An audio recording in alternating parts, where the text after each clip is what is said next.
দেশের শীর্ষ ২০ ঋণখেলাপির তালিকা প্রকাশ করেছেন অর্থ ও পরিকল্পনামন্ত্রী আমির খসরু মাহমুদ চৌধুরী। সোমবার জাতীয় সংসদে এনসিপির সংসদ সদস্য হাসনাত আবদুল্লাহর লিখিত প্রশ্নের জবাবে শীর্ষ ২০ খেলাপির তালিকা তুলে ধরেন অর্থমন্ত্রী। দেখে নেওয়া যাক তালিকায় সবার উপরে অবস্থান কোন প্রতিষ্ঠানের আর মোট খেলাপি ঋণের পরিমাণই বা কত। সংসদে হাসনাত আবদুল্লাহ তার প্রশ্নে জানতে চান, দেশে এ মুহূর্তে প্রকৃত খেলাপি ব্যাংক ঋণের পরিমাণ কত, শীর্ষ ২০ খেলাপি কারা, খেলাপি ঋণ আদায়ে সরকার কী ব্যবস্থা নিয়েছে এবং সংসদ সদস্যদের ব্যাংক ঋণ ও খেলাপি ঋণের পরিমাণ কত।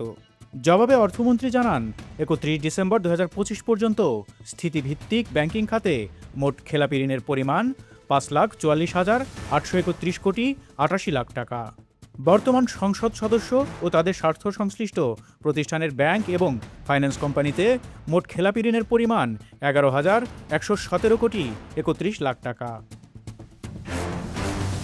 সংসদে লিখিত প্রশ্নের জবাবে অর্থমন্ত্রীর দেয়া তালিকা অনুযায়ী শীর্ষ ২০ ঋণখেলাপি প্রতিষ্ঠানের ১০টি চট্টগ্রাম ভিত্তিক বিতর্কিত শিল্প প্রতিষ্ঠান এসালম গ্রুপের। এই তালিকায় ২টি করে প্রতিষ্ঠান রয়েছে শিকদার ও বেক্সিমকো গ্রুপের। এছাড়া ২০টি ঋণখেলাপি প্রতিষ্ঠানের মধ্যে ১৮টি আওয়ামী লীগ নেতাদের প্রতিষ্ঠান। বাকি দুটির একটি বিএনপির সাবেক মন্ত্রী এম মোর্শেদ খানের এবং অন্যটি কুমিল্লার কোনো এক ব্যক্তির। তালিকায় থাকা ২০ খেলাপির মধ্যে শীর্ষ ৫টি এসালম গ্রুপের। প্রতিষ্ঠানগুলো হলো S Alam super edible oil limited, S Alam vegetable oil limited, S Alam refined sugar industries limited, S Alam cold rolled steels limited এবং সোনালী ট্রেডার্স।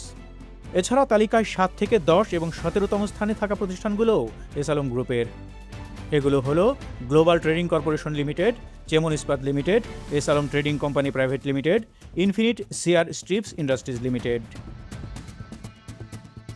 অর্থমন্ত্রীর দেওয়া শীর্ষ ঋণখেলাপির তালিকায় ষষ্ঠ স্থানে থাকা বাংলাদেশ এক্সপোর্ট ইম্পোর্ট কোম্পানি লিমিটেডের মালিকানায় রয়েছেন সালমান এফ রহমান। এছাড়া তালিকায় ১৯তম স্থানে থাকা বেক্সিমকো কমিউনিকেশন লিমিটেডও তার মালিকানাধীন। তালিকায় ১১তম স্থানে থাকা কেয়া কসমেটিক্স লিমিটেডের মালিক হলেন আব্দুল খালেক পাঠান। ১২তম স্থানে থাকা দেশবন্ধু সুগার মিলস লিমিটেডের মালিক হলেন গোলাম মোস্তফা।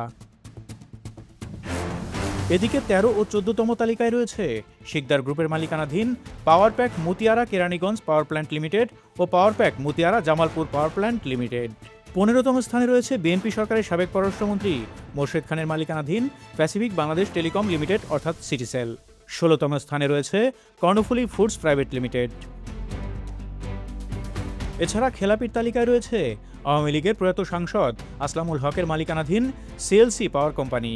এরপর রংধনু বিল্ডার্স প্রাইভেট লিমিটেডের কর্ণধার ঢাকার রূপগঞ্জের রফিকুল ইসলাম। ঋণখেলাপিদের কেউ কেউ জেলে, কেউ কেউ পলাতক।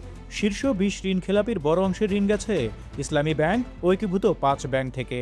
এছাড়া রাষ্ট্রীয় মালিকানাধীন জনতা ব্যাংক ও অগ্রণী ব্যাংক, বেসরকারি খাতের national bank, IFIC bank, AB bank, Pubali bank ও সাউথ ইস্ট ব্যাংকেও বড় ঋণ রয়েছে ২০টি প্রতিষ্ঠানের। খেলাপি ঋণ আদায়ে সরকার কী ব্যবস্থা নিয়েছে এ বিষয়ে অর্থমন্ত্রী সংসদকে জানান, যেসব ব্যাংকে ১০% বেশি শ্রেণীকৃত ঋণ রয়েছে সেসব ব্যাংকের শীর্ষ ব্যবস্থাপনার সঙ্গে প্রতি ৩ মাসে বৈঠক করে খেলাপি ঋণ আদায়ের সমস্যা চিহ্নিত করা হচ্ছে এবং সমাধানের জন্য কর্মপরিকল্পনা নেওয়া হচ্ছে। এছাড়া ইচ্ছাকৃত ঋণখেলাপিদের শনাক্ত করা এবং তাদের বিরুদ্ধে ব্যবস্থা নেওয়ার জন্য ব্যাংকিং কোম্পানি সংশোধন আইনের আলোকে একটি নীতিমালা জারি করা হয়েছে বলে জানান অর্থমন্ত্রী।